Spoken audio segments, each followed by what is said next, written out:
2020 헌라오 청구인 남양주시, 피청구인 경기도. 이 사건은 피청구인이 2020년 11월 16일부터 2020년 12월 7일까지 청구인의 자치사무에 관하여 실시한 감사가 청구인의 지방자치권을 침해하였는지 여부에 관한 것입니다.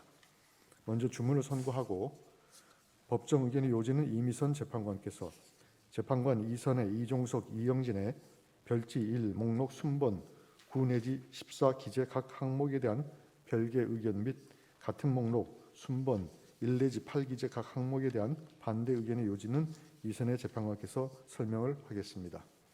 주문. 피청구인이 2020년 11월 16일부터 2020년 12월 7일까지 청구인에 대하여 실시한 별지 1 목록 기재 각 항목에 대한 감사 중 순번 9 내지 14 기재 각 항목에 대한 감사는 헌법 및 지방자치법에 의하여 부여된 청구인의 지방자치권을 침해한 것이다. 청구인의 나머지 심판 청구를 기각한다. 법정 의견의 요지를 말씀드리겠습니다. 광역지방자치단체가 기초지방자치단체의 자치사무에 대한 감사에 착수하기 위해서는 자치사무에 관하여 특정한 법령 위반 행위가 확인되었거나 위법 행위가 있었으리라는 합리적 의심이 가능한 경우여야 하고 그 감사 대상을 특정하여야 합니다. 그러나 이에 더하여 특정된 감사 대상을 사전에 감사 대상 지방자치단체에게 통보할 것까지 요구된다고 볼 수는 없습니다.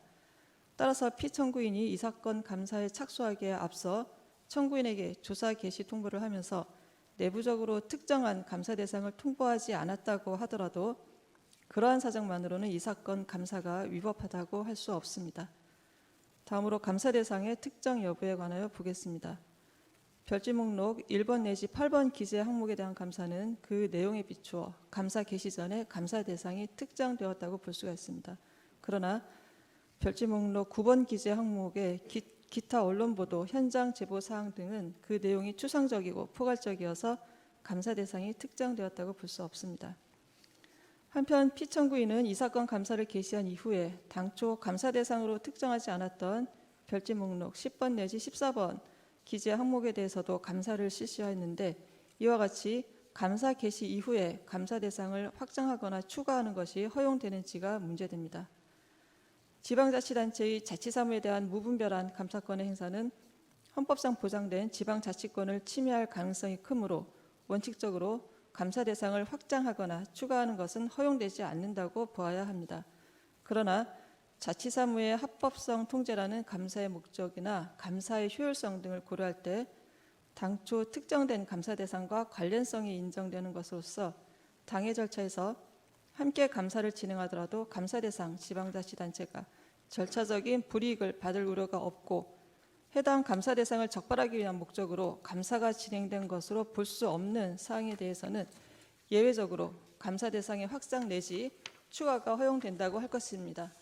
그런데 이 사건에서는 10번 내지 14번 기재 항목은 당초 특정된 감사 대상과 관련성이 있다고 볼 수가 없습니다. 따라서 별지 목록 1번 내지 8번 기재 항목에 대한 감사는 감사 대상의 특정이라는 감사의 개시 요건을 갖추었으나 9번 내지 14번 기재 항목에 대한 감사는 감사 대상이 특정되지 않거나 당초 특정된 감사 대상과의 관련성이 인정되지 않아 감사의 개시 요건을 갖추지 못하였습니다.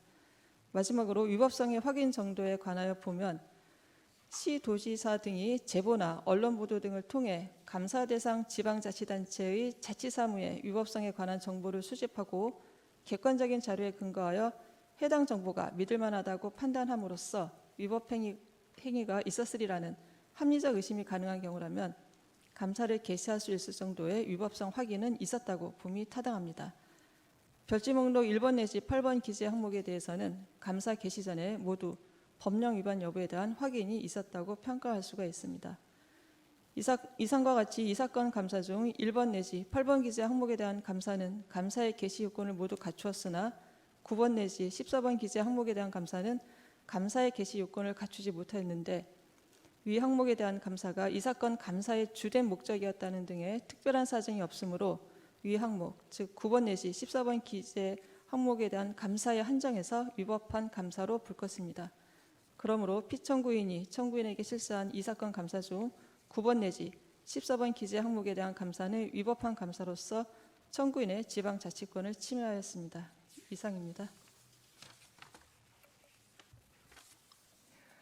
재판관 이선혜, 재판관 이종석, 재판관 이영진의 별개 의견 및 반대 의견의 요지를 말씀드립니다.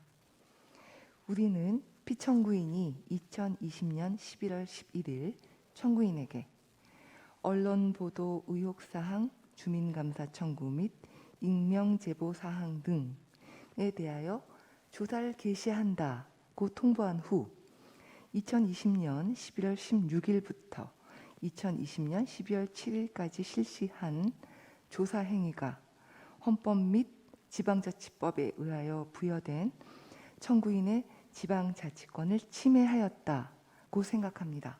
그 이유는 다음과 같습니다. 헌법재판소 2006 헌라 6 결정의 취지 및 구지방자치법 제171조 등을 종합하면 지방자치단체의 자치사무에 관하여 법령 위반 사항에 대한 감사에 착수하기 위해서는 자치사무에 관하여 특정한 법령 위반 행위가 확인되었거나 위반 행위가 있었으리라는 합리적 의심이 가능한 경우이어야 합니다. 아울러 그 감사 대상을 특정해야 할 뿐만 아니라 감사를 실시하기 전에 감사 대상 지방자치단체의 장에게 그 감사 대상을 특정하여 감사 개시를 통보해야 한다고 봄이 상당하고 이를 위반할 경우 이것은 포괄적, 사전적 일반 감사나 위법 사항을 특정하지 않고 개시하는 감사 또는 법령 위반 사항을 적발하기 위한 감사의 개시 통보로서 허용될 수 없습니다.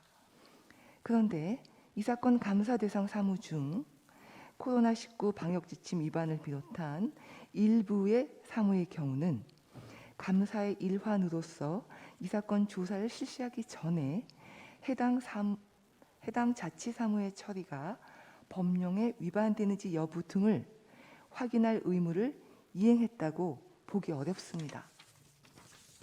위와 같이 법령 위반 여부를 확인할 의무를 불이행한 사항들은 감사 대상으로 특정되었다고 볼 수 없습니다. 아울러 이 사건 감사 대상 사무는 포괄적인 항목을 포함하고 있습니다. 그 내용이 기타 언론 보도, 현장 제보 사항 등입니다. 이것은 감사 대상이 특정되었다고 볼 수 없습니다.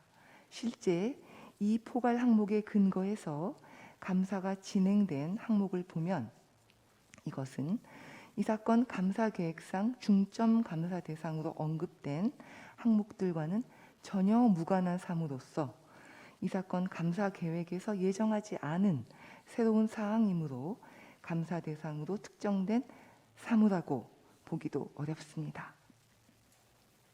또한 지방자치단체의 자율성 보장 및 자치사무에 대한 합법성 감독의 지향, 행정안전부의 지방자치단체 자치사무에 대한 감사실무 매뉴얼 등을 고려해 볼 때 지방자치단체의 자치사무에 대한 감사를 실시하기 전에 감사 대상 지방자치단체의 장에게 위법성이 확인된 감사 대상을 특정하여 감사 개시를 통보해야 한다고 보는 것이 타당합니다. 왜냐하면 그렇게 하지 않는다면 그 감사는 일시적이고 우발적인 것이 되어서 결국 헌법이 금하고 있는 한목적성 감사를 할 수 있는 우려가 있기 때문입니다. 그런데 피청구인의 이 사건 조사 개시 통보는 그 조사 내용을 언론 보도 의혹 사항, 주민감사 청구 및 익명 제보 사항 등이라고만 표시하고 있을 뿐 어떠한 자치사무에 대해서 무슨 위법 사항이 있는지를 전혀 특정하여 통보하지 않았으므로 감사에 착수 전에 감사 대상 지방자치단체의 장에게 그 감사 대상을 특정해서 감사를 통보하였다고 볼 수 없습니다.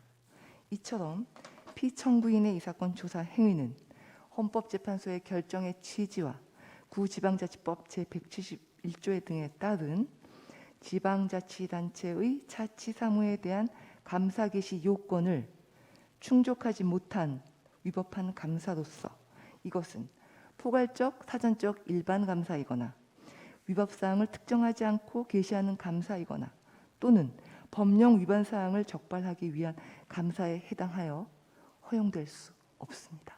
이상입니다.